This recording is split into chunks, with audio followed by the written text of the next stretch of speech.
और एक सबसे बड़ी चीज एसएससी सीजीएल की जो तैयारी करने वाले बच्चे उनके लिए इन्होंने कहा है कि हम पोस्टपोन नहीं कर रहे हैं एग्जाम, हम टाइम पे कंडक्ट करेंगे। कोशिश कर रहे हैं हम टाइम पे करेंगे, बट एक वीक ये लेके चल रहे हैं। बट मुझे ऐसा जो पता है वो ये है कि 10 से 15 दिन पोस्टपोन करेंगे। बाकी आप यही मान के चलो, यही तैयारी करो कि 13 तारीख से एग्जाम हो। 70% जो क्वेश्चन हुए उसके लिए रिपीट का क्वेश्चन हुआ। रेलवे के लिए एक सबसे बड़ी अनाउंसमेंट ये कि रेलवे के सारे मुद्दे सर समझा दिए हैं। इस मीटिंग में था क्या कि एसएससी चेयरमैन साहब भी बैठे हुए थे सामने और मंत्री साहब बैठे हुए थे, इधर मंत्री साहब के पीएस उन्होंने उन्हीं को काम असाइन कर दिया, रेलवे का भी। यानी ऐसा नहीं है कि मुद्दा नहीं उठा है, मुद्दा हर एक चीज पे उठा है। और बात अगर आज यहाँ तक पहुंची है तो आगे सूरत और भी ज्यादा बदलेगी। आप एकदम परेशान ना हो। हर एक मुद्दे पे बात हुई।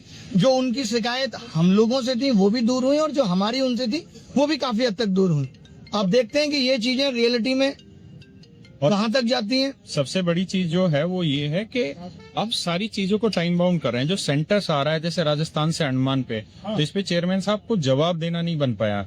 जो जम्मू कश्मीर से और दिल्ली में जो सेंटर डाला गया ब्लाइंड बच्चों का, उस पे कोई जवाब नहीं दे पाए। तो जितेंद्र सिंह जी ने बिल्कुल सख्त लहजे में इस चीज का कहा कि नहीं, बच्चों के साथ ये अनजस्टिस बर्दाश्त नहीं होगा। बच्चों को टाइमली ये सारी चीजें होनी चाहिए और नजदीक में ही उनको सेंटर दिया जाए। जो उनकी सेंटर्स वाली जो बात थी वो इन्होंने साफ कह दिया कि सेंटर्स हम अब नजदीक देंगे। जो 3 प्रेफरेंस है उन्हीं में से देंगे। और एग्जाम में जो दिक्कत है सर्वर की है, ये सब इश्यू आ रहे हैं, ये सब इशू अब नहीं आएंगे। तो आप लोग चिंता ना करें। और हर एक चीज पे बात हो रही है। और ये आवाज अगर इतनी ना उठाई जाती तो सेम चीजें सीजीएल में हो रही होती। कम से कम ये चीजें अब सीजीएल में नहीं होंगी। इस बात पे भी मुद्दा उठा दिया है कि आप ये पैसा एक्स्ट्रा लेके और वापसी का पंगा ना करें। या तो आप रेलवे का जो फॉर्म है उतने रुपए का ही भराएं।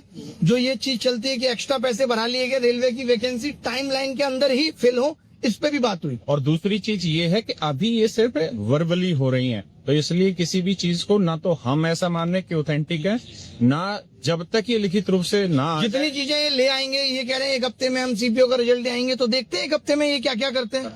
और इसका सारा जो क्रेडिट जाता है वो विनय सर को जाता है, क्योंकि इन्होंने जिस तरीके से उसको सीपीओ वाली आवाज को उठाया, बहुत एफर्ट हम सब ने ही लगाया है। और डीओपीटी मिनिस्टर तक पहुंचना टीचर्स के लिए वो एक बहुत बड़ी बात है। आसान नहीं थी हमारे लिए भी राय कि हमारी कोई डायरेक्ट उनकी कोई जवाबदेही हमारे लिए डायरेक्ट नहीं है, लेकिन फिर भी हमारा आप सबकी आवाज, सारे टीचर्स का आना, इतना प्रेशर बन जाना कि जवाब मिले।